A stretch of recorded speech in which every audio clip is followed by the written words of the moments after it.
It's me, Marcus Antebi, your 50-year-old nothing of a guy. I've done a bunch of stuff, but who cares? It's all going to be about what I can do right now, whether or not I give a performance. So the only reason why I have a podcast is because I have a microphone, and the only reason why I have a YouTube video is because we have cameras. The studio belongs to my friend, and I'm trying to figure out whether or not I know some stuff. And I like criticism from the outside world.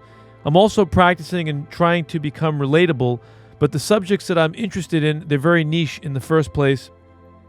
So whether or not I'm relatable is probably irrelevant. The best thing to do is probably talk and bury these videos on the back of YouTube, and maybe one or two people will listen. Maybe I'll help someone. I'm not attached as of this moment. Right now, I'm letting go of the attachment. So the subject that I'm going to bring up today is 12-step recovery, which is something I might know a little bit about because I'm sober 34 years. I got sober when I was 15 and a half. Not a very interesting story. I found marijuana when I was about 14 and a half. And from the first time that I got high, I used it addictively until I reached bottom with a little bit of cocaine, PCP, LSD. And then I asked my father to put me in a drug rehab because I knew that I had a sense that the only way I was going to stay sober was to be alienated from the influences of my youth in school, my best friends. And I really wanted to be straight. I didn't want to have a long history of drinking. My father was sober about 8 or 9 months when I got sober, and I met a lot of people in 12-step recovery that were much older than me, and the whole idea of being a lifelong using alcoholic or drug addict was terrifying to me. So I volunteered for rehab. I was there for 90 days, and it had a very lasting effect on my life, except the flaws in the 12-step program were impossible to overcome. And at the stage I am in life right now, I feel like I have something to say. I've helped a lot of people get sober, probably helped a few people get drunk. But I think that it's worth a shot for me to try to become a YouTube 12-step recovery spokesperson. So this is something I wrote September 2nd, 2019. 12-step recovery is a universal program. If it's developed properly, it's a principle that we can all live our life by, whether we're addicted or not. Of course, nobody that's not an addict would ever want to say, well, I'm working a 12-step program, because there's a little bit of a stigma to it. So what I wrote down was all of the behavior patterns that we have in the modern world that we become addicted to, and perhaps if the 12 steps were rewritten a little differently and the support material around it were a little bit more universal, we would have a very sophisticated program where people can not only improve their life, but they could materialize a more lasting relationship with God as they understand God, or higher power, which I actually believe in higher power. I've been writing a lot about it, and I've been testing my theories on people with some time, and they seem to enjoy my theories on what higher power could be. And of course, it's what I apply on myself. So in this writing, I wrote, I got sober when I was 15 and a half years old. I'd only been smoking marijuana, and I had only been drunk 3 times. But I saw the pattern. Even as a very young, immature child, I understood where this pattern was taking me. It made me very, very remorseful, very fearful, and so I volunteered myself for drug rehab. I was too young to be able to implement a self-help program, which is what AA and 12-step recovery ultimately is. It is a self-help program. After all, you are the one who reaches bottom. You are the one who reaches out for help. You are the one responsible for getting yourself to a meeting. You're responsible for finding a sponsor.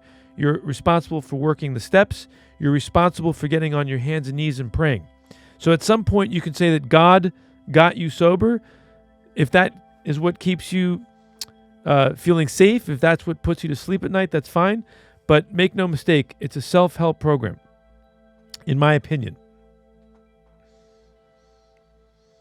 When I got sober, the rules in 12-step recovery were very, very, very poorly followed. The rooms were filled then with people who were acting out with other addictions.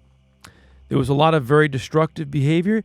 And when I look back, I'm sorry for being judgmental, it was safer if I went for mental health to a bar.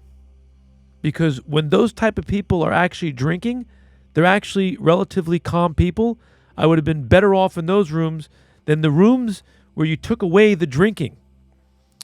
And I know that's a very extreme statement, but I really strongly believe this because I've spent a lot of years of my life in 12-step recovery, and I spent a lot of years around very drunk people, and I didn't find there to be a very big difference if people weren't working a program to improve their behavior, something that was a real plan, a real program. And honesty is a big factor here, right? You could be sitting in a 12-step program and have 20 years of sobriety, but behind the scenes, your life is filled with such trauma, stress, destruction, all kinds of terrible, abusive behavior, self-destructive to the body. No judgment. We're just examining something. We're being analytical. We love all people.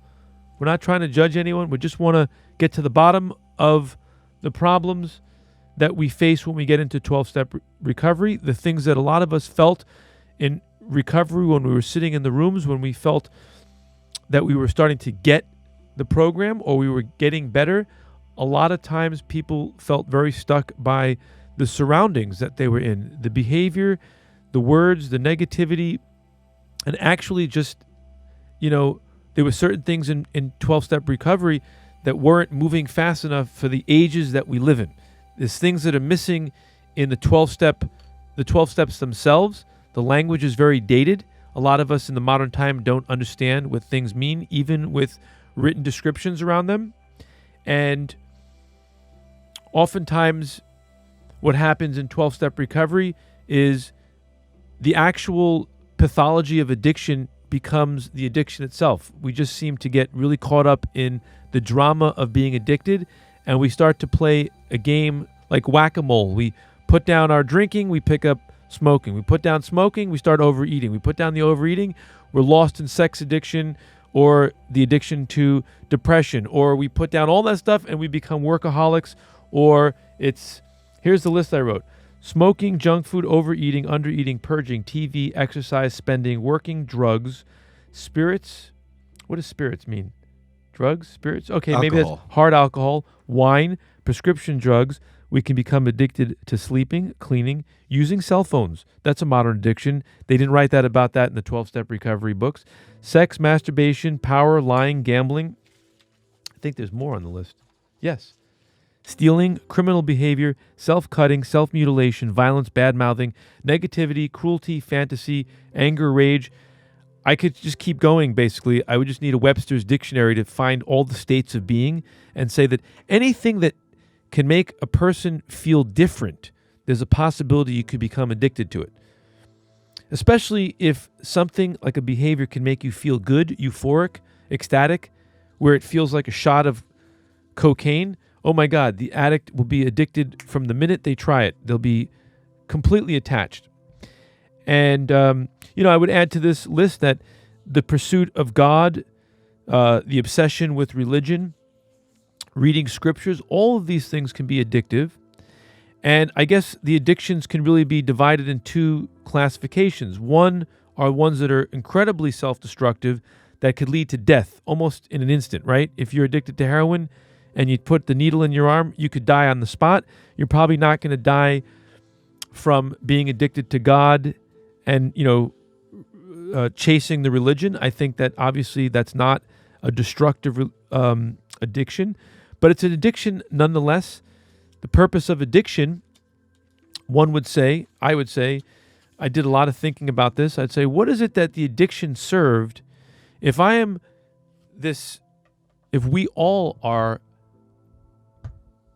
brilliant creatures and we come into this world and for the first 7 years, we're really just beautiful little creatures, little animals. Watching a 5-year-old play, they're perfect. Even in their misbehavior, in their disobedience, and their willfulness, humans are just incredibly extraordinary creatures, and we're corrupted by our caretakers. And so one would say that what is the addiction? The addiction begins when the human being breaks from a sense of oneness with the world, and our lack of safety is instilled in our mind. This creates anxiety, which is basically a low vibration of fear. And we're not conscious of that until around age 7 through 9, depending on the intelligence level of the human being. But we'll say that by age 10, depending on the traumas and the events of your life, you might be totally immersed in anxiety. The anxiety that you're not okay, the anxiety around the separation of the connectedness, which is really the truth about what's going on. We're connected to everything. We are born and spend the first 5 years of our life hopefully feeling merged and one with our parents, our caretakers, and slowly we develop a sense of self. But in a healthy community, the sense of self is still very integrated with the community and with nature, of course. But in our case, the addict's case, the addicted person, we've broken from all that. We feel isolated, and that's very scary. And the other ingredient that's added to that is, generally speaking, because of what we watched and learned about self, we learned that we were not lovable and we hated ourselves. So when you combine a person's sense of alienation and separation from all things, and you combine that with a sense of self-loathing, it's very painful to be in that home, your body. So in some people, this sets up extreme amounts of pain. This is what it feels like. I remember it in my childhood like it was yesterday.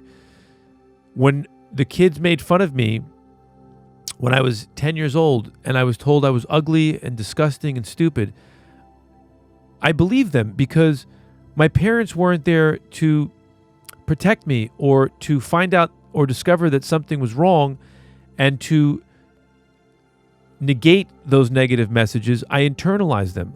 I believed that it was true. I felt a tremendous amount of shame and humiliation. And when I looked in the mirror, I thought I was disgusting and ugly. And that was physical pain for a 10, 11, 12-year-old child. It's physical pain. Especially when the stuff going on at home, which is completely chaotic and disruptive. My dad, he's overweight. He's a closet alcoholic. He's a smoker. He's obsessed with business and money. Money is his god. Basically a broken human being. My mother really is the same way. Her problem was that she's just not a healthy-minded woman, very insecure, low self-esteem, not very educated in any of the great ways of the world. So really, I mean, I would have kind of been better off being raised by robots that just knew how to care for me, change the diapers, feed me, maybe have some kind of like human-like hand come into the room and touch me on the cheek. I didn't get that. So by age 13, I'm already in survival mode. My ego is now fully problematic. My arms are outstretched. I'm looking for ways to fill the emptiness. And of course, at that time, because my dad was making money, money seemed a way for me to rise up above my ordinariness or my disgustingness of how I felt. And I remember my dad bribing me to do things that were beneficial for the family or had things to do about my education. He would bribe me with monetary rewards. Like, we lived in California in Beverly Hills. My mother lived back here in New York with my sister. I would hate to visit and come to New York. I would hate it. So the way that my dad would get me to come to New York and visit was I would be chauffeur driven around in a stretch Cadillac limousine by a guy named Nick. So at age 13, I was learning that money was a drug. Money could lift away that painful feeling that I was unlovable, undeserving. People would look at me with envy, certain people, or that's how I perceive things to be. So money was a very early addiction for me. I remember the joy I felt when I got a gold Cartier watch. And I remember even at 13, I was really hyper concerned about the suits that I bought for certain occasions. They were always expensive.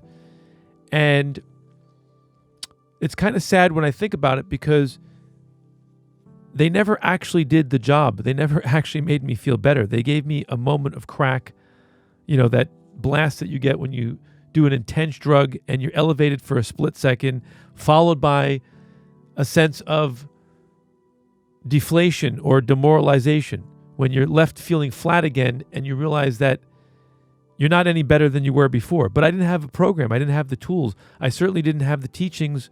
My father wasn't explaining this stuff to me. I was copying and following his footsteps. My dad had his pinky rings. He had his sand-browned Rolls Royce. He graduated to a navy blue one. He loved the emblem of the Rolls Royce. That made him feel like a king. I found smoking cigarettes at age 14. It wasn't hard because there were always cigarette butts in an ashtray. And it's kind of interesting how intelligent the 14-year-old child is, how they already recognize that this may be a solution. It's probably because we see adults, we watch their behavior. We see the stressed out adult light a cigarette and we see it calm them. Or the figures that we see in movies. When I was growing up, smoking was cool because it was something very grown up. So it was a matter of time before my anxiety, my levels of stress, my fear, my low self-esteem would lead me to an ashtray in the house, a beautiful one, probably Baccarat. It was blue, and it was a really nice ashtray, really a beautiful place to keep garbage. And there were the cigarettes that my dad smoked was a brand called Vantage. The filter had a really big, long tunnel in it. It was kind of cool. I didn't need anyone to teach me how to smoke. I was an expert from day one. When I picked up a cigarette, I knew how to pull from it. I knew how to get tobacco and the smoke into my lungs. And the smoke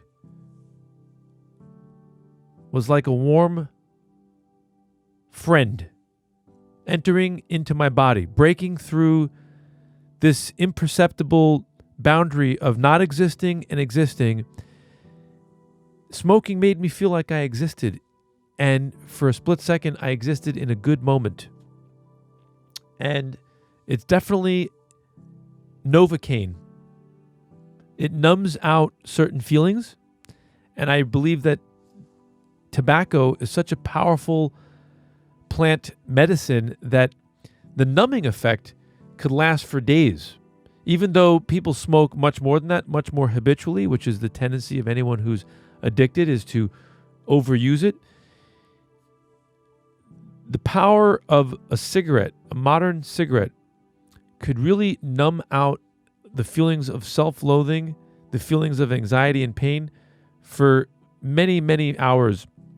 And so, of course, initially, tobacco smoking actually works because it delivers the antidote to the uncomfortable feelings in the moment. And human beings are addicted to whatever makes them feel good at that instant. So we become addicted to love, touch. We become addicted to anything that's positive and vital to our existence. But unfortunately, on the inverse side of that, we become addicted to anything, even if it's destructive. And that's a character deficit. It's not a judgment. It really is that a person has to have a lot of self-love, but at the same time, a lot of discipline to avoid those things. And they also have to have like willpower, so to speak. There's so many opportunities for temptation in the modern world. A person really has to have a character to say, yeah, although that may bring me a temporary relief, in the long run, it's not good for me. That's a statement a person makes on a daily basis. It's a way of living. The person who becomes a drug addict, an alcoholic, or addicted to any one of those things loses the ability to make that decision. And the road to recovery is about being able to make those decisions again in your life. So I use the 12 steps early on in recovery to help me develop a system that my parents were supposed to give me from birth forward. I found that the 12 steps actually did have power in them. And what I learned early on, that I was a part of that power, that if I didn't make a conscious decision to work the steps or to concentrate, make a decision on today is a day of recovery, not a day of destruction, that I'd be lost. The first step in 12-step recovery is admitting that you actually have a problem with that thing, which we all laugh and joke and say, of course, it's such an obvious step. How could somebody help themselves with something if they don't think it's a problem? So it's very obvious. So they got that step right. I'm all for it. Step one, admit that you're powerless over the thing, which you're actually powerless over, the thing that's causing you a problem. So before you can work the first step, it's obviously impossible to do that without having reached some kind of bottom. You have to try to control and have power over that thing a number of times and realize, wow, I can't get control. This thing has power over me. No matter how many times I'm maybe able to build up courage to stop for a minute, it finds its way back into my life. And when it gets near me, I'm done. I'm over. It a cigarette jumps out of the pack into my mouth. I don't even want it to happen. Even if I have to look for a lighter and walk 300 blocks for fire, I will. Holy shit, I'm powerless over this thing. The part where we say our life is unmanageable, I never really subscribe to that. You know, what I'd rather just say is I'm powerless over this thing, whatever it is, and it's causing me a lot of pain. And it may be responsible for my death. I don't know that my life is unmanageable, because I think that's a very negative thing to say. What I would say is admitting that I'm powerless over this thing, I now can manage it because I'm going to move on to the next step. The next step in recovery is coming to believe that a power greater than ourselves. I like it. It's a little bit of an introduction to the concept that you have two forces working within you. This probably applies to people of all people, not just the addict, because the addict actually doesn't really represent anything that all people aren't susceptible to become. The addict is a product of dysfunctional society, dysfunctional parent, and the addict really is a person who's looking for a means of survival. They're just unskillfully attempting that means of survival with things that are detrimental to their existence. So I think that the addict is all sides of our society. It doesn't make a difference. And we already know that addictive people live everywhere embedded. They could be in the church. They could be our doctors. They could be the most brilliant people in society. They're not just the unfortunate people or people with a low IQ. So one would say, was there ever a utopian society where people didn't have addiction? And I would say absolutely. Those were societies where the true nature of spirituality was embodied in the way that they lived. They all lived under the umbrella of higher power in all the things that they did. How they hunted, how they gathered food, how they did ceremonies and rituals, the way that they embraced and loved each other. This isn't all humans at one time. This is different humans, because let's go back 10,000 years. There may be small pockets of people that lived in the utopian way, while on the other side of the globe, there could have been people at war with each other doing terrible and horrible things. We know that's true. We just look at the contrast between, a certain period in English history where everything was warfare, battle, kings, and destruction, poverty, disease. And then on the continents of South America and North America, there were beautiful people that were earth-honoring people, that were hunter-gatherers, that lived really in accordance to the highest laws of nature. So the idea of the second step is really to come to understand that the psychology is broken into two parts. One is the destructive self, and the other part is the part that's the hero, the part that's the recoverer, the constructive self, so to speak. Or we'll make it even simpler. There's the bad you, and there's the good you. So the way that I break down the second step, is I say that I am now understanding that the better side of myself, the good me, can lead me back to my recovery. That I have to find a way to tap into that part of myself. And I will use the word higher self because it's really what it is. It's just an adjective to describe something. There's a lower self. The lower self engages in destructive behavior. The higher self is the one that reached bottom and said, let's stop doing this. The higher self is the self that got me into the rooms in the first place.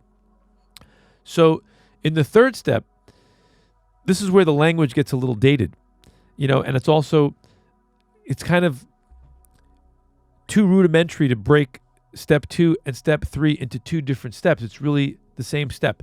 It's understanding that there's a higher self and then turning my life over to the higher self. That's obviously an action. It's going to require some type of action to turn my life over to higher self.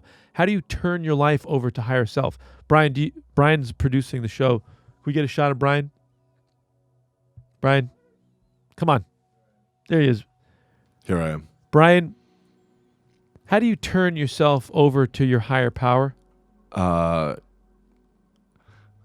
do you materialize that? I mean, I don't necessarily believe in a consciousness that is higher, like overarching overlord of deific proportions. He's trying to be smart, guys. I'm not. I'm just like saying. He said, what was that word? Deific? Deific, yeah. Is that a word? I mean, I made it up and you get it. It's like, you meant like deity? Deity? Like, yeah, like a deity. You disagree with I said that in your mind right now, forget about the rest of the world. Sure.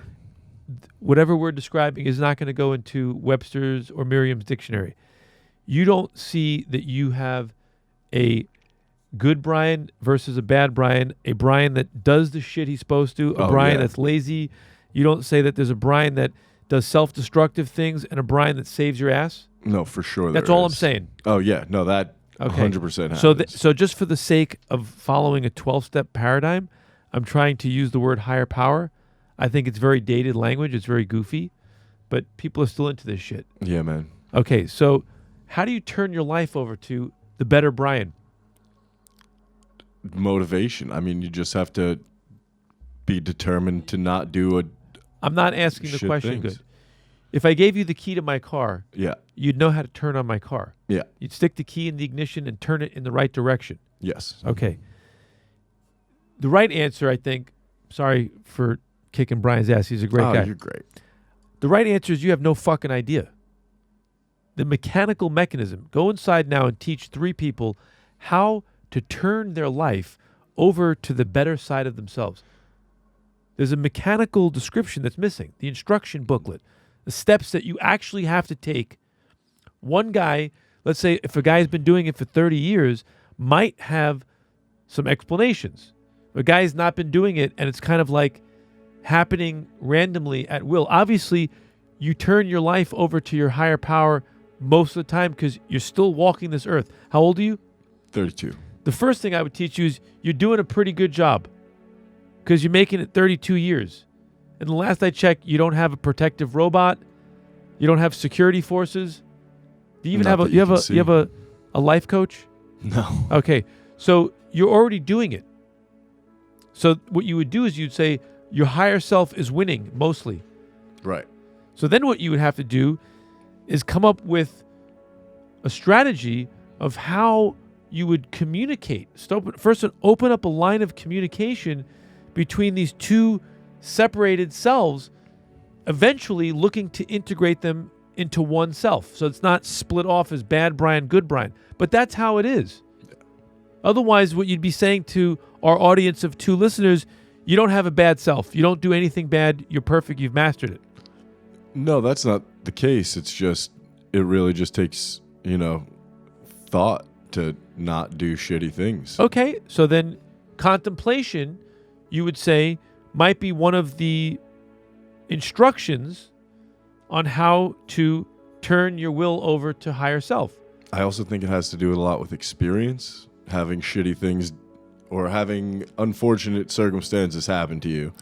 You try to avoid that because you have So some sort then of you're empathy. saying one of the steps would be you'd have to have a system of integrating lessons into the fabric of your thinking, because not everybody learns their lessons. In fact, if you look at most people, we're habituated on doing things that don't work, that are destructive over and over again, which means they're not learning the lessons. They don't know how to integrate the lesson into their overall behavior. So my approach to turning my will over to higher power, it's really quite simple. I get on my hands and knees and I pray. I had that from age 15. Not being a person of religion, I'm actually an atheist. I don't believe in an organized God, so to speak. I'm not going to get into the whole discussion of that at this moment. But I would say that I learned very early on that it wasn't a difficult thing for me to pray. I actually thought it was a very dignified thing. And from a very early age, I had a couple of ways that I would look at my prayers. One of them was that when I was in moments of desperation and pain, like in my early recovery when I was breaking up with a girlfriend and you're reaching emotional bottoms, it's very frightening. One or two times in my life, probably twice, I went into the bathroom and hid to pray. And I remember what prayer looked like. It was having my hands clenched as if I was holding on for dear life. And at other times in my life, I feel like I was praying as a means of showing gratitude for the blessings of my life. In those moments, my hands were never clenched because there was no clinging and there was no fear. I feel like in those moments in prayer, my hands were more like this.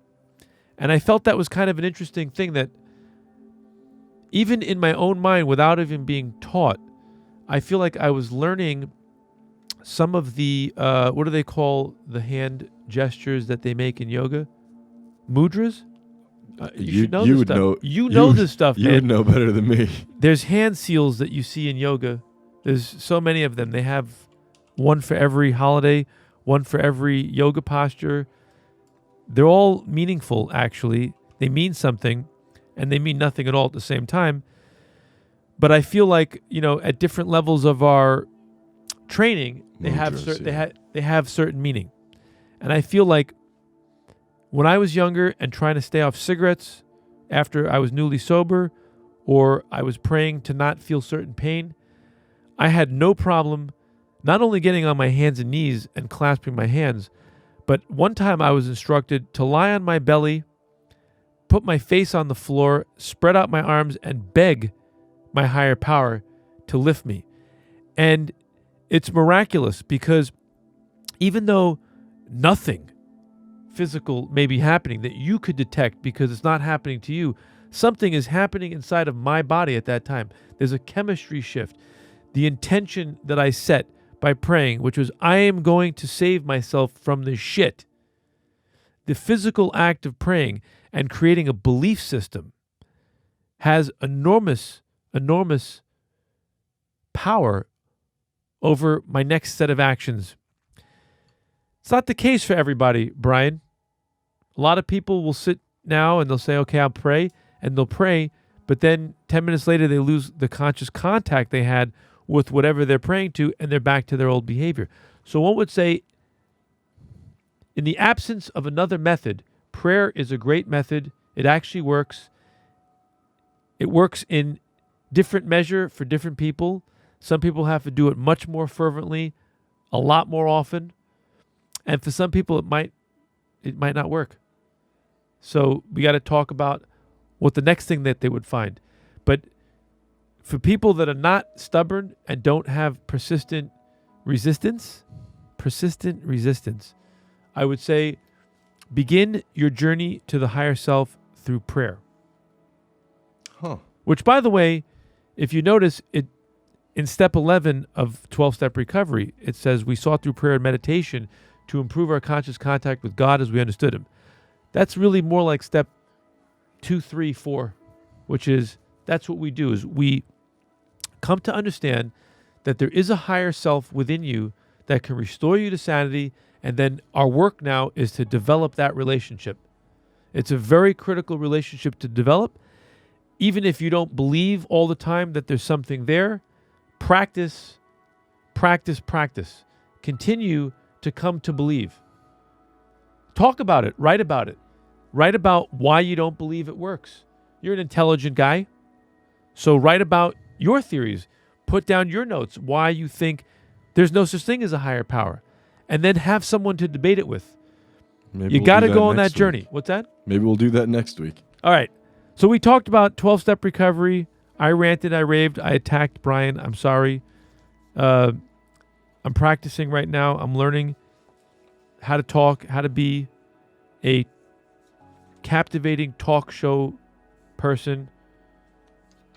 My guess right now is I suck at this, so I'm quite okay with it.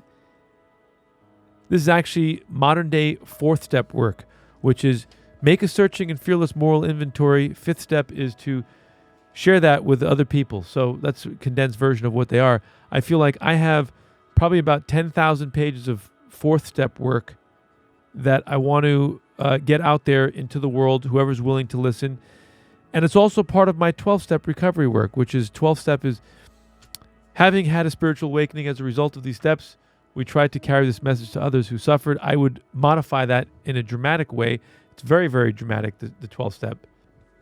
You know, I don't think that you have to wait till you have a actual spiritual awakening.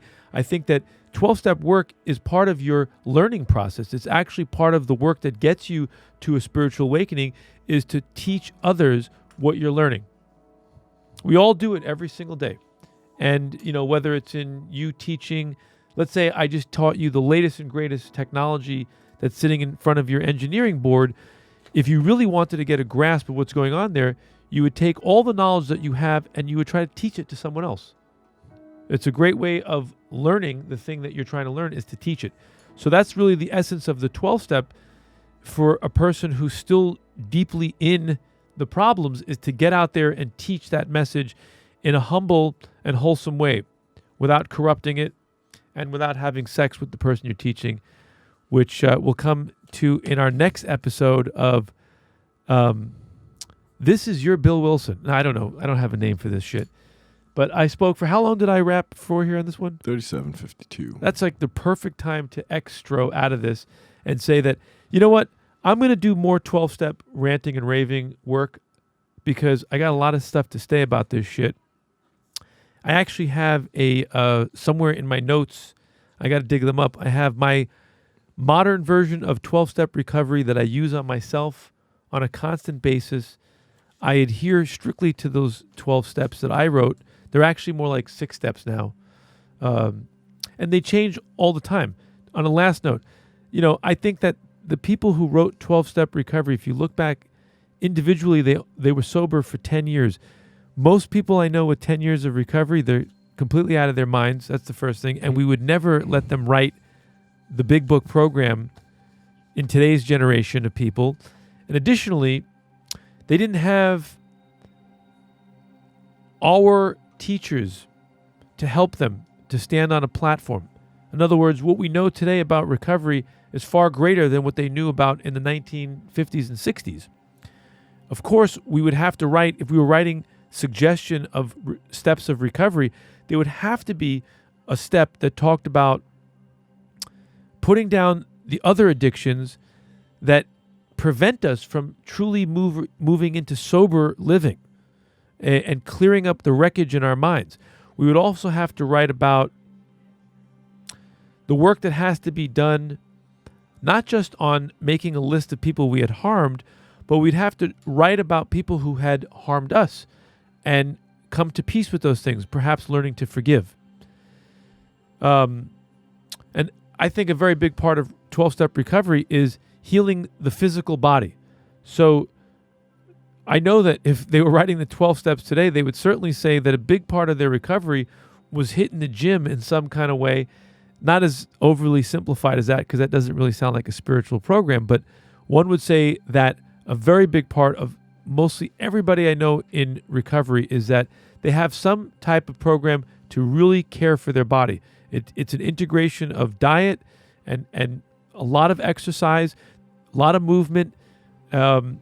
This really can't be neglected in the modern day and age, that a person will find it very difficult to feel good about themselves mentally if they're keeping a terrible, unhygienic diet and they're not doing physical exercise. They're really fighting an uphill battle. Of course, there are people who are ill or infirm who can't do certain things. We're excluding them from that equation. We're talking about the everyday Joe. I'm talking about the everyday Joe when I speak about those aspects of recovery. Anyway, I'm out of here. I hope you get something from this other than hatred towards me. Thank you.